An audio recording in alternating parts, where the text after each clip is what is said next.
Do you remember the forgotten desserts that fueled the civil rights era? These desserts filled kitchens and church halls, giving comfort in hard times. What memories and strength did they carry that we've almost let slip away?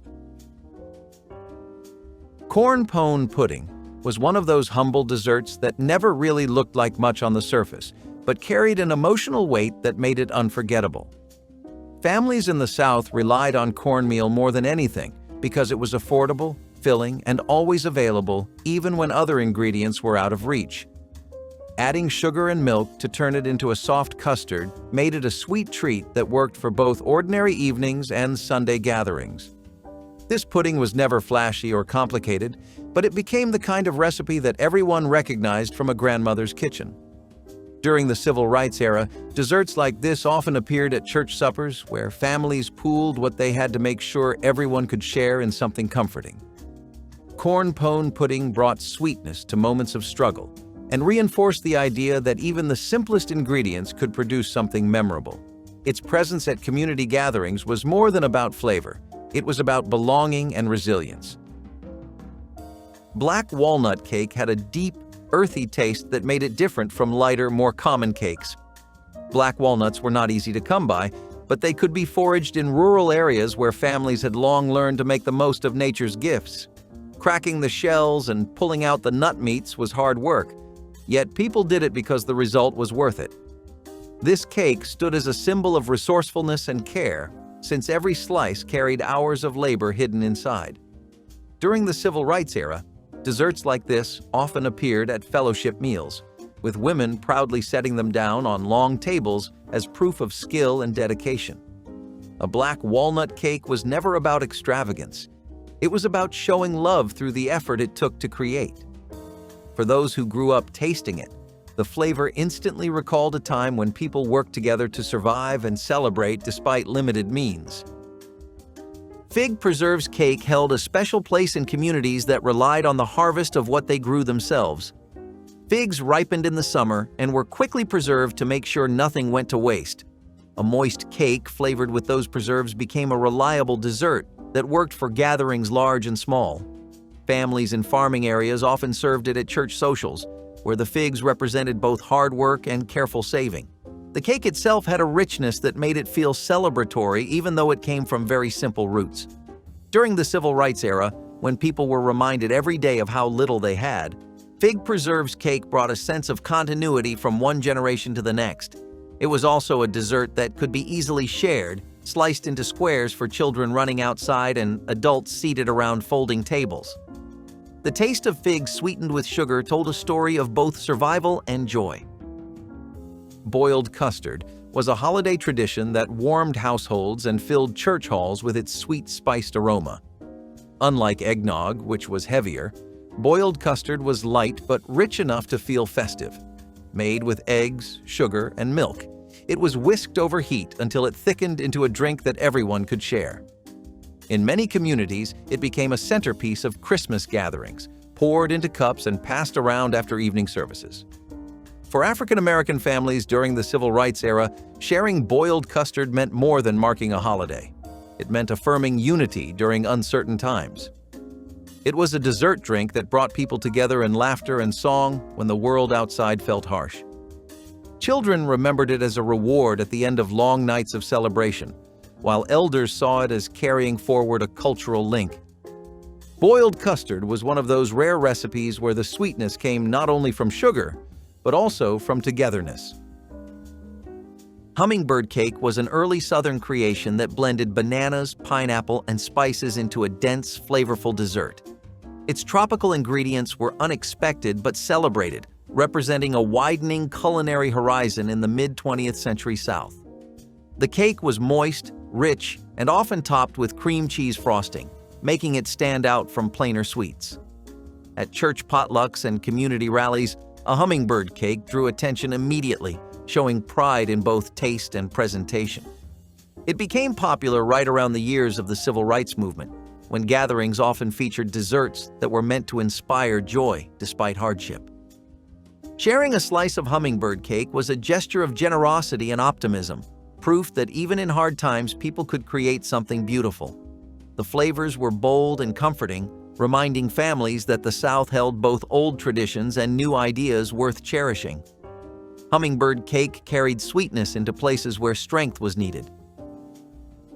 Shoofly pie was born from Pennsylvania traditions, but made its way into African American kitchens through migration. Made with molasses and a crumbly topping, the pie had a strong, sweet flavor that lingered with every bite. It was inexpensive to bake and filled bellies at a time when many families could not afford fancy ingredients. By the mid-20th century, Shoofly pie became a familiar sight at church events, bridging cultural influences in a uniquely American way. For civil rights-era families, it symbolized how traditions moved with people, carrying roots from one region into another. Its sticky sweetness reminded children of holidays, while adults saw it as proof that nothing was wasted, not even humble syrup. This pie was never about luxury, but it spoke volumes about resilience and resourcefulness. Shoofly pie proved that desserts could travel just like people, picking up new meanings while still offering comfort across generations. Transparent pie might sound like an odd name, but in Kentucky, households it carried weight and tradition. This custard-like dessert was made with nothing more than eggs, sugar, and butter, ingredients that were simple but not always easy to spare. Families during the Civil Rights era knew the value of stretching ingredients into something that looked and tasted like a luxury. Transparent pie was rich but plain, often baked in simple crusts and served during family gatherings or community suppers. It was the kind of dessert that spoke to both poverty and pride, poor in what went into it, proud in how it turned out. In Black communities across Kentucky and beyond, pies like this were more than food. They were memories tied to togetherness and survival. Every slice served as both nourishment and a reminder of creativity. Transparent pie was a quiet dessert, yet one that stayed in the memory long after the plate was empty. Fried apple hand pies were a portable dessert that could be carried to school, church, or work. They were made by filling small rounds of dough with apple slices and sugar, then frying them until golden. These pies were practical because they required few ingredients and could be wrapped up for travel. Families often sold them at bake sales to raise funds for church groups, youth events, or even community causes tied to the civil rights movement. Children loved them because they were sweet and easy to hold, while adults saw them as proof that even the smallest things could create connection. During marches and long meetings, fried apple hand pies gave quick energy while carrying the taste of home. They were desserts that fit into hands, pockets, and memories all at once. Each bite held both the comfort of fruit and the resourcefulness of families who knew how to turn apples into something more. Cornflake candy was one of those clever desserts born out of convenience and necessity. It required no baking, only a mixture of cornflakes with syrup or melted sugar pressed into bars or clusters. These candies became staples at community events because they could be made in large batches without much cost. Children especially loved them for their crunch and sweetness, while parents appreciated how quickly they could be prepared. During the Civil Rights era, cornflake candy often showed up on tables at church gatherings and youth meetings, filling plates alongside homemade pies and cakes. The simplicity of the recipe meant anyone could contribute, even those who could not afford expensive ingredients. That sense of inclusion was part of what made desserts like this so important. They allowed everyone to take part in feeding the community. Cornflake candy was more than a quick fix. It was a shared sweet that spoke to unity. Jam thumbprint cookies were cheerful and simple, with a small well pressed into each dough ball and filled with jam. They were often made with whatever preserves families had on hand, which made them highly adaptable. These cookies became popular at youth gatherings and school events because they were easy to bake in big numbers and fun for children to help prepare. During the Civil Rights era, thumbprint cookies often appeared at bake sales that raised money for organizing efforts or community programs. The bright spots of jam in the center gave them a festive look even when times were difficult. Families took pride in baking them, and children carried them off napkins at the end of church suppers with sticky fingers. They were small, colorful reminders that joy could still be made from humble kitchens. Thumbprint cookies stood out not for their cost, but for the way they turned simple ingredients into something that felt special. Carrot cake with cream cheese frosting became a signature dessert of the 1960s when home cooks began experimenting with vegetables in sweet recipes. The grated carrots added moisture and a subtle sweetness, while cream cheese frosting balanced it with tang. This cake gained popularity quickly because it used ingredients that were affordable and easy to find while still looking impressive at church potlucks or community gatherings. Families passed the recipe around in handwritten booklets, and soon carrot cake was a shared memory across neighborhoods. During the Civil Rights era, baking carrot cake was also a way of showing pride in creativity, proving that even simple ingredients could create something elegant. Slices of it often appeared at social meetings where people gathered to share food and strengthen unity. The thick frosting gave it a celebratory feel even when times were hard. Carrot cake carried both practicality and joy, making it one of the forgotten desserts that deserves to be remembered for its role in bringing people together. Date nut bars were chewy, filling, and made from ingredients that lasted long on pantry shelves. Dried dates and walnuts came together with sugar and flour to form a dense dessert that could be sliced and wrapped in wax paper. They were especially practical for families who needed treats that could travel easily to bake sales, school events, or community rallies. The bars did not require expensive ingredients, and their long shelf life made them perfect for gatherings where people contributed what little they had. During the Civil Rights era, date nut bars became a common feature on tables at fundraisers, youth meetings, and church socials. Their natural sweetness and nutty texture satisfied cravings without extravagance, and they reminded people that homemade desserts did not need to be complicated to bring happiness. Children often traded them during school lunches, and parents baked them in large pans to stretch resources. They were simple but powerful desserts that carried memories of both sharing and resilience. Vinegar pie was one of the cleverest ways to replace fruit when it was not available. Its tangy sweet filling came from sugar, eggs, butter, and a splash of vinegar, which gave it brightness without needing lemons or apples. This pie came out of Depression kitchens, but carried forward into the Civil Rights era, where thriftiness was still necessary in many homes. Families who could not afford fresh produce could still put a dessert on the table that tasted rich and satisfying. The pie crust held a filling that looked plain, but tasted like something far more expensive. Women often baked vinegar pies for community suppers, where it symbolized both resourcefulness and determination. Its flavor may have surprised people, but it was remembered because of what it represented: the ability to make something sweet out of hardship. Vinegar pie was proof that desserts could be born out of scarcity and still bring comfort to gatherings where unity was more important than luxury. Sweet corn ice cream was a farmhouse specialty that blended seasonal corn with milk, sugar, and cream into a frozen treat. It may sound unusual today, but it was once considered a refreshing dessert across many southern and rural communities. Families who grew corn in abundance used every part of the crop, and turning it into ice cream showed both creativity and thrift. The result was a subtly sweet, rich, and slightly savory dessert that cooled people during hot summers. During the Civil Rights era, sweet corn ice cream could be found at community picnics, where large churns were made outdoors and shared with everyone present. The novelty of the flavor made it memorable for children, while adults appreciated its reminder of homegrown resilience. Making ice cream was also an act of joy in difficult times, requiring effort, patience, and a willingness to share the final product with neighbors. Sweet corn ice cream was not just a dessert, it was a celebration of turning simplicity into delight.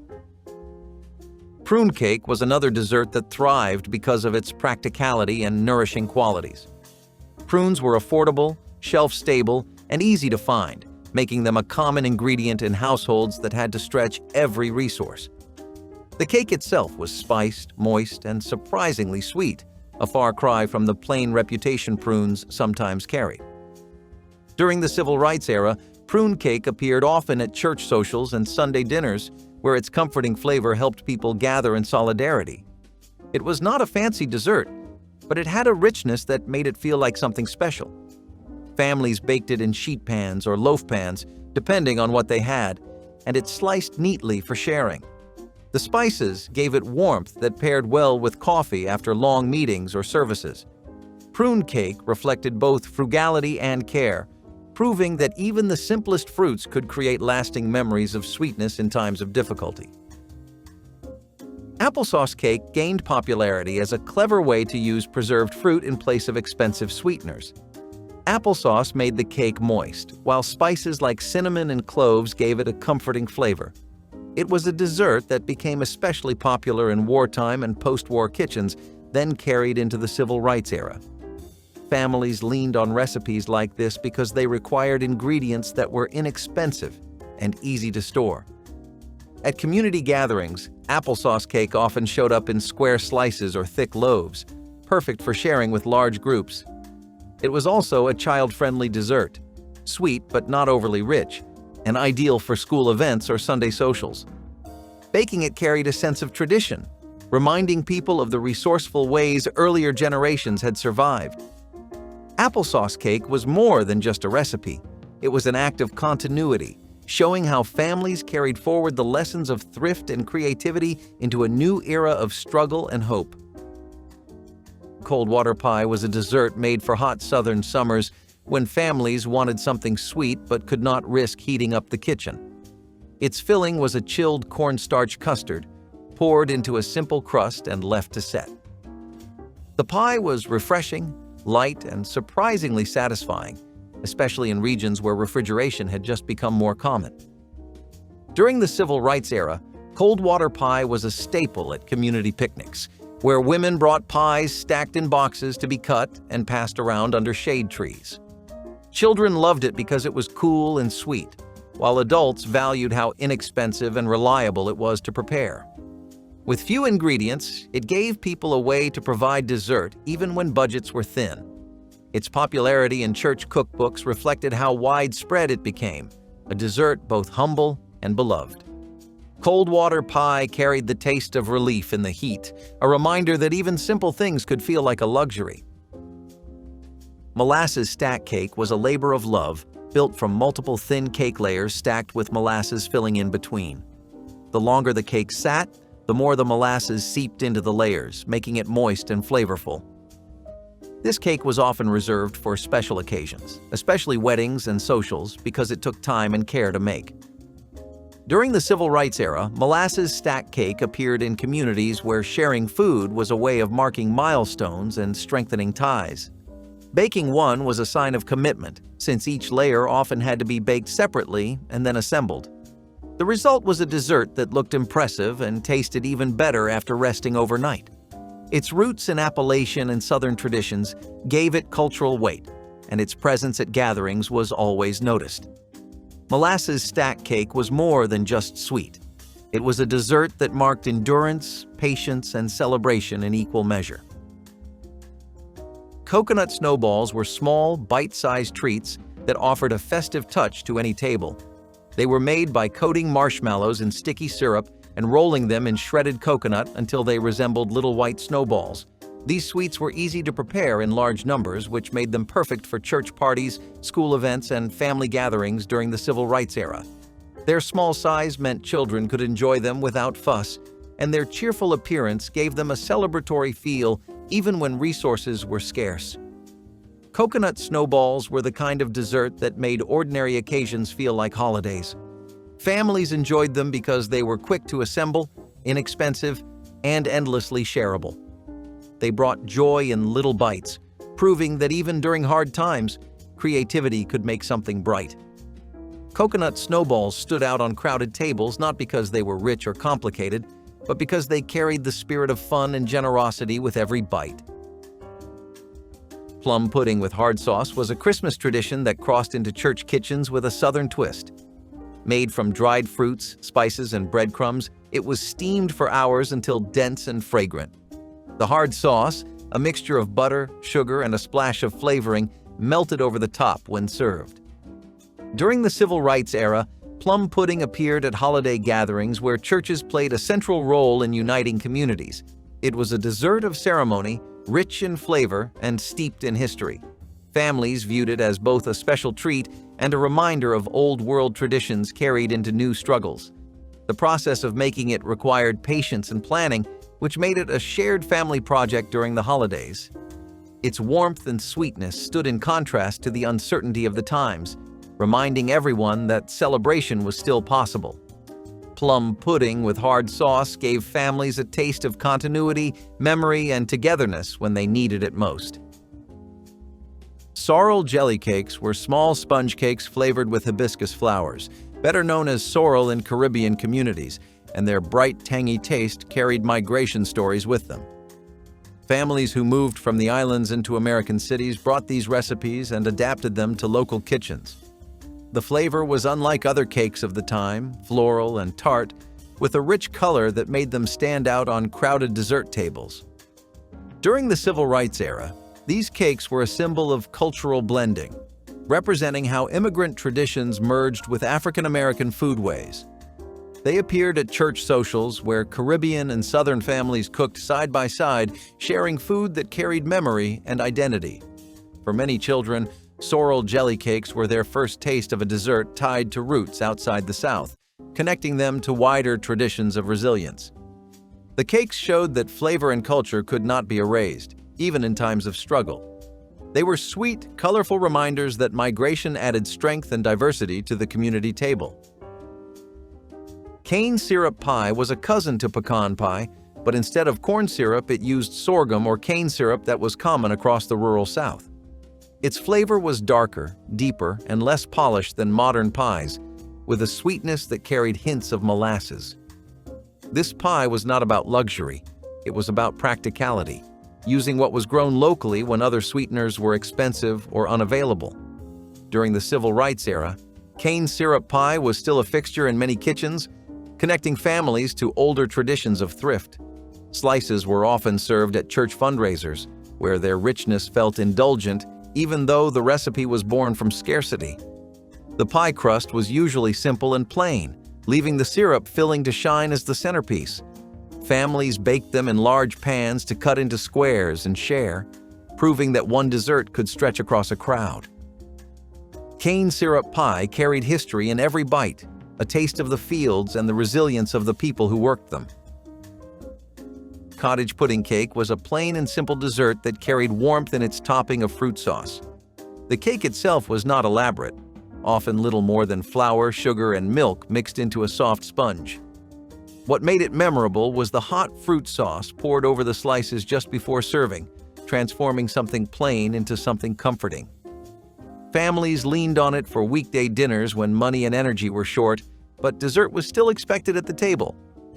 During the Civil Rights era, cottage pudding cake was a reminder that sweetness did not have to be expensive or complicated to matter.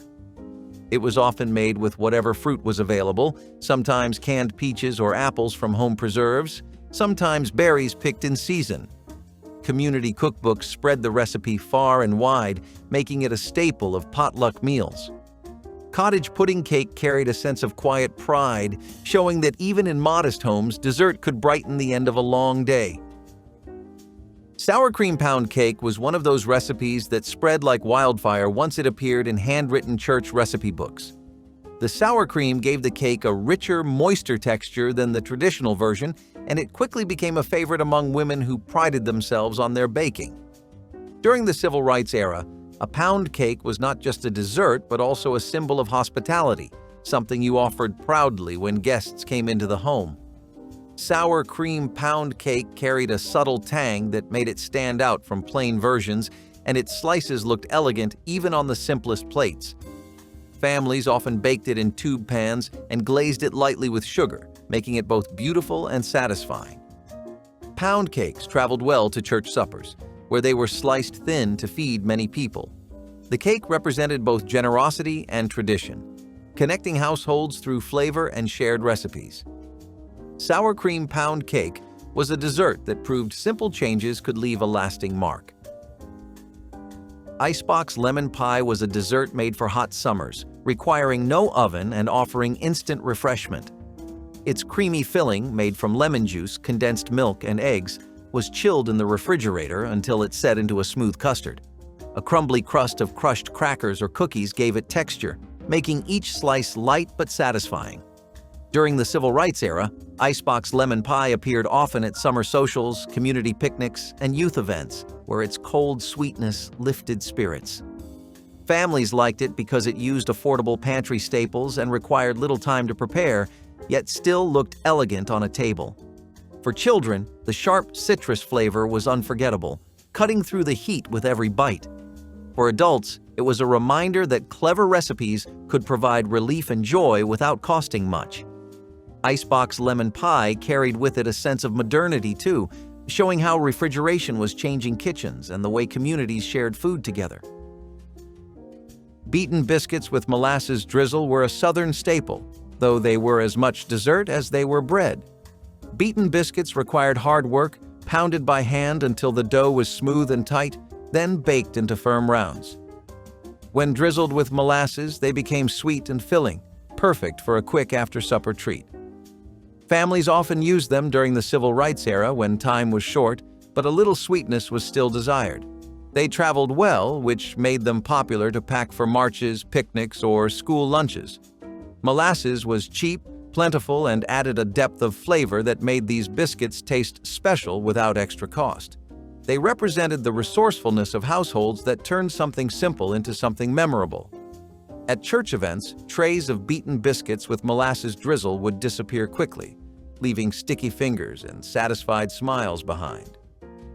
This dessert stood as a reminder of both effort and reward, tying communities together through the simplest acts of baking and sharing. Sweet potato fritters with syrup turned an everyday staple into something joyful and celebratory. Grated sweet potatoes were mixed with flour and sugar, fried into patties, and then dusted with more sugar or drizzled with syrup. They were crisp on the outside and tender inside, carrying the rich flavor of the sweet potato in every bite. During the civil rights era, these fritters appeared often at gatherings because they were cheap to make and fed many mouths with little effort. Sweet potatoes were plentiful and versatile, making them one of the most relied-on foods of the time. Children loved the sweetness, while adults appreciated their hearty nature. Served hot off the pan, sweet potato fritters could brighten even the most ordinary meal. Families who gathered around tables to share them found comfort not only in taste but also in tradition. These fritters embodied the strength of resourceful cooking, turning basic ingredients into desserts that felt special, filling homes with the aroma of resilience and care. Coconut chess bars were a creative variation of the well-loved chess pie, adapted to be baked in square pans for easier sharing. The crust was simple, often made from flour and butter, but the filling was what made them unforgettable. Sweetened coconut mixed with eggs, sugar, and a touch of milk formed a chewy, golden topping that was both rich and satisfying. During the civil rights era, coconut chess bars became popular at church bake sales and youth fundraisers because they could be cut neatly into squares and sold individually. They were also easy to transport, making them ideal for gatherings that lasted late into the evening. Families enjoyed baking them because the ingredients were affordable and accessible. The coconut gave them a tropical flavor that set them apart from more ordinary desserts. Coconut chess bars represented the creativity of home cooks who could stretch simple ingredients into something worthy of celebration.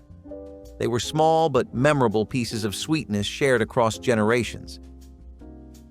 Persimmon pudding was a dessert deeply tied to the land, made in autumn when persimmons ripened on trees across the South and Midwest. Families foraged the fruit, softening the pulp into a base for dense, spiced puddings baked in simple pans. The result was rich, earthy, and deeply flavorful, a treat that came directly from what nature provided. During the civil rights era, persimmon pudding carried special meaning because it represented resourcefulness and connection to the land. It was filling and inexpensive, requiring little more than sugar, flour, and eggs to turn into a lasting dessert. Often served at church gatherings, it gave communities a chance to share what they had foraged themselves. Children remembered the sticky sweetness, while elders recalled it as a seasonal ritual. Persimmon pudding tied people to their environment, reminding them that resilience meant recognizing abundance in overlooked places. It was more than a dessert. It was a lesson in survival, memory, and joy drawn straight from the harvest. Raisin spice cake was a straightforward dessert, but its warmth and flavor made it unforgettable. The batter was simple, yet filled with raisins and flavored with spices like cinnamon, nutmeg, and cloves, giving it a cozy aroma. Baked in sheet pans, it was easy to slice into neat squares that could feed a crowd. During the Civil Rights era, Raisin spice cake became a favorite at large community events because it stretched ingredients while still tasting indulgent. The raisins added natural sweetness that made the cake feel rich, even though it cost little to prepare. Families enjoyed it because it worked just as well for Sunday dinners as it did for church socials. For children, it was often one of their first introductions to spiced desserts, remembered long after the cake itself was gone. Raisin spice cake may not have been elaborate, but it carried meaning through its simplicity. It was a dessert that embodied warmth, resourcefulness, and the power of shared traditions. Cane top syrup began with the earliest shoots of sugarcane, long before the full harvest. When planters reserved the mature stalks for commercial sugar, enslaved workers cut the tender tops and simmered them slowly, extracting a thin but sweet syrup. This homemade sweetener flavored cornbread, porridge, and hot drinks, adding a rare touch of luxury to daily meals. The technique reflected both African experience with cane and Caribbean methods of small-batch syrup making. After emancipation, many rural families continued to boil cane juice into syrup during the early season, a practice still alive in parts of Louisiana and Florida. The flavor is lighter and grassier than late-season molasses, making it unique among Southern sweeteners. Cane top syrup shows how skilled hands transformed what might have been discarded into something valuable, blending cultural knowledge with the natural rhythms of the crop. It stands as a reminder that, even in conditions of deprivation, African American cooks created enduring regional flavors that remain treasured in Southern pantries today. Grits with butter and cheese served as a sustaining breakfast for activists and travelers heading out before sunrise to meetings, protests, or voter registration drives. Stone-ground corn simmered slowly in salted water until it thickened to a creamy consistency, then was enriched with a generous pat of butter and a handful of sharp cheese. The warm, hearty dish provided energy for long hours of work and carried the unmistakable flavor of Southern tradition. Church kitchens often kept large pots ready, ladling portions into bowls for anyone in need of a quick yet filling meal. The gentle comfort of grits soothed nerves and stomachs alike, offering a steady start to days filled with both hope and tension. Children and adults found reassurance in its familiar taste, a link to home even when traveling far from family. Grits with butter and cheese stands as a simple but powerful reminder that the movement for civil rights was nourished by the steadfast hands of those who cooked with love and quiet determination. Dandelion green salad was a dish that came straight from the fields, where foraging often meant survival. Families gathered the bitter leaves, washing and tossing them with vinegar or bacon drippings when available. The greens were sharp, earthy, and full of nutrients, offering much-needed vitamins during lean times. Children often wrinkled their noses at the bitterness, but they ate it because it was what the land provided. Housewives appreciated that it cost nothing but effort, a way to feed families without spending precious money at the store. Dandelion greens were most common in spring, when fields were full and gardens had yet to produce crops. They symbolized resilience and adaptability, proof that food could be found even in weeds overlooked by others. Over time, salads grew richer and more varied, pushing dandelion greens aside. Yet in the Jim Crow South, they were more than a side dish. They were survival served on the table, a bitter but sustaining reminder of strength. Candied yams brought a caramelized sweetness to church suppers and holiday celebrations during the height of the civil rights movement. Thick slices of sweet potato were baked slowly with butter, brown sugar, and a hint of cinnamon until the edges softened and the syrup thickened into a glossy glaze. The rich aroma filled the room, signaling a dish that offered both nourishment and a sense of occasion. Volunteers often prepared large pans of candied yams for fundraising dinners, knowing the familiar taste would bring smiles and full plates. Children loved the dessert-like flavor, while adults appreciated the simple ingredients and the way the dish honored traditional Southern cooking. Candied yams provided warmth and comfort, reminding everyone that sweetness could be found even in challenging times. Each serving reflected the love and perseverance of the community, a quiet assurance that joy and strength could coexist at every shared table. Pine needle tea offered a bright and restorative drink when fresh produce was scarce during cold months. Enslaved foragers collected the youngest green needles from longleaf and loblolly pines, rinsed them carefully, and steeped them in hot water until the brew released a light citrus aroma. Rich in vitamin C, this tea helped ward off scurvy and brought a welcome freshness to winter diets heavy with salt-preserved foods. The practice echoed both indigenous traditions and West African herbal knowledge, merging two continents' wisdom into a single sustaining cup. Families continued to brew pine needle tea well after emancipation, and it remains popular among modern herbalists for its gentle flavor and reputed immune-boosting qualities. Its evergreen scent and warm golden color remind us that even in the most barren season, the forest offered nourishment. Pine needle tea illustrates how observing the land and respecting its cycles allowed people to find both medicine and comfort, turning what others overlooked into a sustaining daily ritual that strengthened body and spirit alike. Roasted sweet corn on the cob was a taste of the land, simple but powerful, eaten straight from the field. Families roasted ears directly in their husks over coals, peeling them back once charred to reveal smoky, tender kernels. It was food that cost nothing if you grew it, and in farm communities, it often became supper by itself. Children loved the sweetness and the fun of eating with their hands, while adults valued its abundance. Cornfields were the backbone of survival, offering a crop that stored, stretched, and filled bellies year after year. Roasting it brought out flavors deeper than boiling ever could, making even plain corn feel special. Families gathered around fires, eating together outdoors, sharing a meal rooted in both tradition and necessity. Though today corn is more likely found on plates slathered in butter at cookouts, roasted field corn once carried communities through lean summers, proving that survival sometimes tasted as sweet as the kernels pulled from the fire. Chicken and rice pilaf. Southern style brought hearty nourishment to large gatherings where resources had to stretch without sacrificing flavor. Whole chickens were simmered with onions, celery, and bay leaves until tender, then shredded into a pot of seasoned rice that absorbed the rich broth. A touch of butter and a sprinkle of fresh herbs added a comforting aroma that welcomed volunteers and families alike. This economical one-pot meal allowed church cooks to feed dozens with ingredients that were inexpensive and easy to obtain. The soft grains of rice mingled with tender chicken pieces, creating a dish that filled stomachs and lifted spirits. Activists relied on meals like this when days were long and plans extended well into the evening. Chicken and rice pilaf reflected the resourcefulness of Southern kitchens, where thrift and generosity worked side by side, transforming modest staples into something both sustaining and delicious.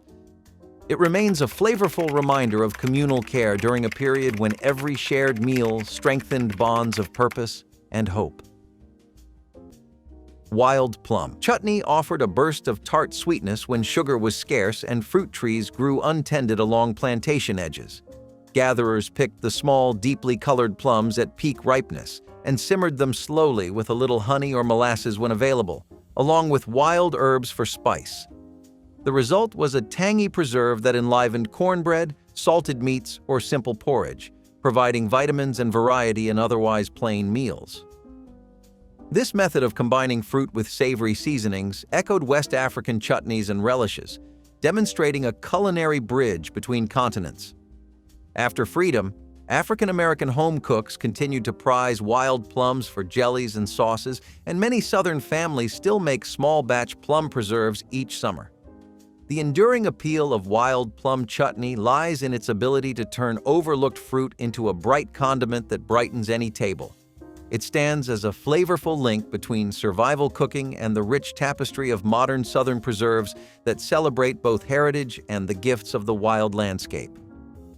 Cornbread skillet bread offered quick, hearty sustenance for large groups working late into the night on strategies for marches and voter drives. Cornmeal, buttermilk, eggs, and a touch of lard came together in a single bowl before being poured into a well-seasoned cast-iron skillet. As it baked, the bread developed a crisp golden crust while staying tender and moist inside, filling the room with a rich, toasty scent. Volunteers sliced generous wedges to accompany greens, beans, or simple soups, making sure every visitor had a warm piece in hand. The speed of preparation allowed cooks to keep up with the constant flow of people arriving for meetings, while the humble ingredients reflected both thrift and tradition.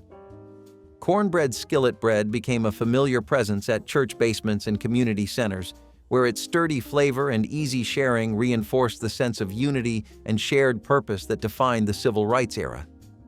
Every bite carried both nourishment and the quiet power of hospitality, offered freely to all who came.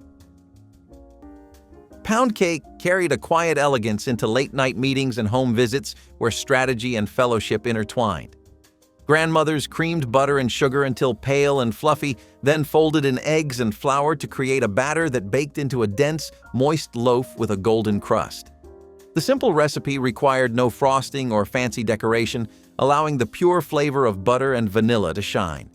Slices were served plain or with fresh fruit, offering a dependable sweetness that comforted weary activists after long days of organizing. Its long shelf life made it ideal for travel, and a wrapped loaf often accompanied visitors moving between towns to support the movement. Pound cake represented stability and hospitality, reminding everyone that even in times of tension, the familiar taste of home remained constant. The rich aroma filled kitchens and church basements, providing a sense of calm and continuity. Pound cake stood as a testament to resilience, its straightforward ingredients reflecting the enduring strength of the community it nourished.